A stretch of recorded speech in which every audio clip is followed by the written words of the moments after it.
श्री परमात्मने नमः। श्रीमद् भगवद गीता के प्रेमियों को डॉक्टर गीता देवी गुप्ता का सादर वंदन एवं अभिनंदन। आज आपकी सेवा में भगवद गीता के चतुर्थ अध्याय का सार प्रस्तुत है।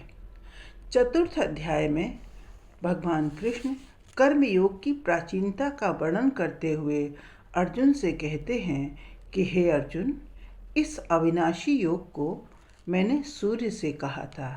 सूर्य ने अपने पुत्र वैवस्वत मनु से कहा और मनु ने अपने पुत्र इक्ष्वाकु से कहा। इस प्रकार परंपरा से प्राप्त इस योग को राजर्षियों ने जाना, पर यह योग बहुत काल से इस पृथ्वी लोक में लुप्त सा हो गया। उसी पुरातन योग को मैंने तुझे बताया है, क्योंकि यह कर्मयोग बड़ा ही उत्तम रहस्य है। भगवान के इस वचन पर अर्जुन प्रश्न करता है कि हे कृष्ण, आपका जन्म तो अभी इस काल का है और सूर्य तो कल्प के आदि में था, तो मैं कैसे समझूं कि आपने इस योग को सूर्य से कहा था।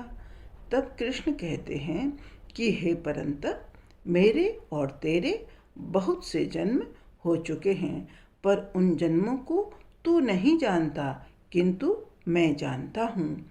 हे अर्जुन, मैं अजन्मा तथा समस्त भूत प्राणियों का ईश्वर होते हुए भी अपनी प्रकृति को अधिष्ठान बनाकर योग माया से प्रकट होता हूँ, क्योंकि जब जब धर्म की हानि और अधर्म की वृद्धि होती है, तब तब मैं साधुजनों की रक्षा और दुष्टों के विनाश के लिए युग युग में प्रकट होता हूँ।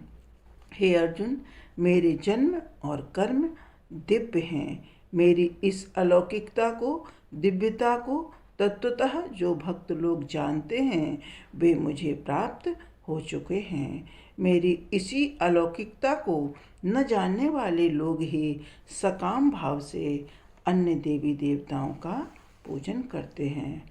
पुनः कृष्ण कहते हैं कि अर्जुन, इस चतुर्वर्णात्मक सृष्टि का मूल कर्ता होते हुए भी तू मुझे सर्वथा अकर्ता ही समझ, क्योंकि कर्मों के फल में मेरी इच्छा नहीं है। फलतः मुझे कर्म लिप्त नहीं करते। पूर्व काल में मोक्ष की इच्छा रखने वाले तत्वज्ञों ने इसी अलिप्त भाव से कर्म किए हैं। अतः तू भी पूर्वजों द्वारा आचरित कर्मों को कर।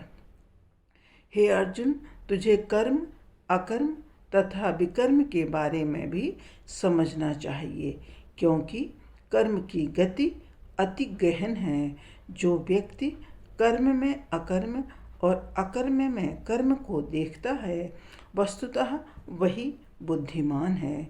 जो व्यक्ति शास्त्रोक्त कर्मों को बिना कामना और संकल्प के करता है, उसी को ज्ञानी जन पंडित कहते हैं। जो व्यक्ति कर्म फलासक्ति को त्याग कर परमात्मा में नित्य तृप्त है, वह कर्म करता हुआ भी वास्तव में अकर्ता है। कर्म सिद्धांत के अनुसार व्यक्ति का प्रत्येक कर्म उसे उसके फल से बांधता है, पर जो जितेंद्रिय है तथा यथा लाभ संतोष वृत्ति का है तथा सुख दुख आदि द्वंद्वों से अतीत है, ऐसा कर्मयोगी साधक तो कर्म करता हुआ भी उनसे नहीं बंधता।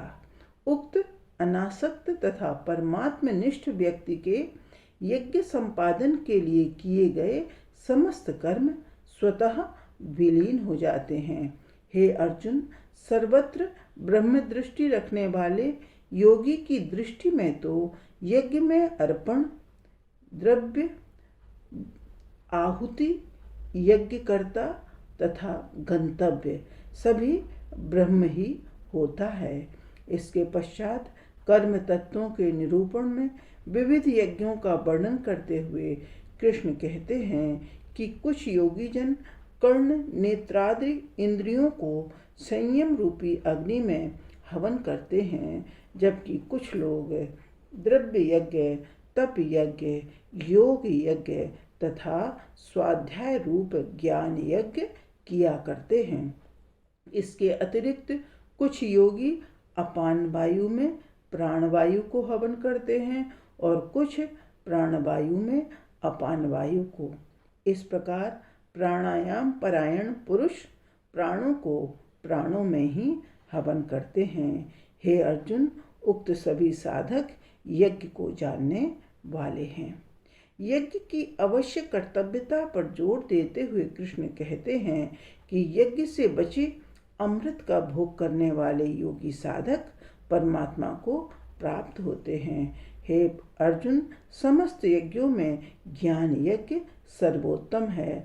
अतः इस ज्ञान को समझने के लिए बिना छल कपट के तत्ववेत्ताओं के पास जाकर बड़ी श्रद्धा और सेवा के साथ उनसे विनम्रता पूर्वक प्रश्न करने चाहिए। उन तत्वज्ञों से उपदिष्ट होकर तुम्हारी सर्वत्र ब्रह्म दृष्टि हो जाएगी और तू ज्ञान रूप नौका से संपूर्ण पाप सागर से तर जाएगा।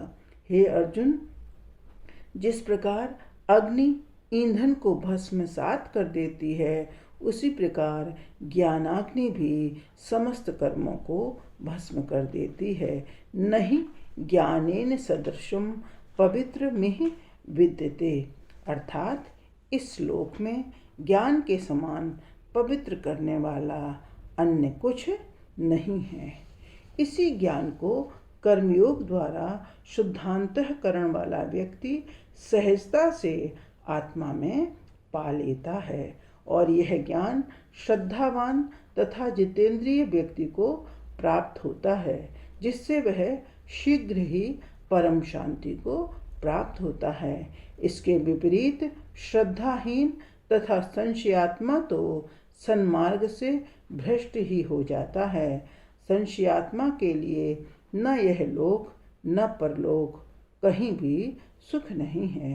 हे धनंजय, जिसने तत्वज्ञान से सभी संशयों को नष्ट कर दिया है, ऐसा कर्मयोगी कभी भी कर्मों से नहीं बंधता। इसलिए हे भरतवंशी, भगवद अर्पण बुद्धि से हृदय के अज्ञान जनित संशय को विवेक रूपी तलवार से काटकर कर्मयोग में स्थित होकर युद्ध के लिए खड़ा हो जा।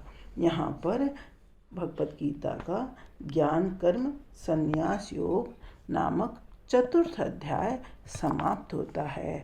सुनने के लिए धन्यवाद।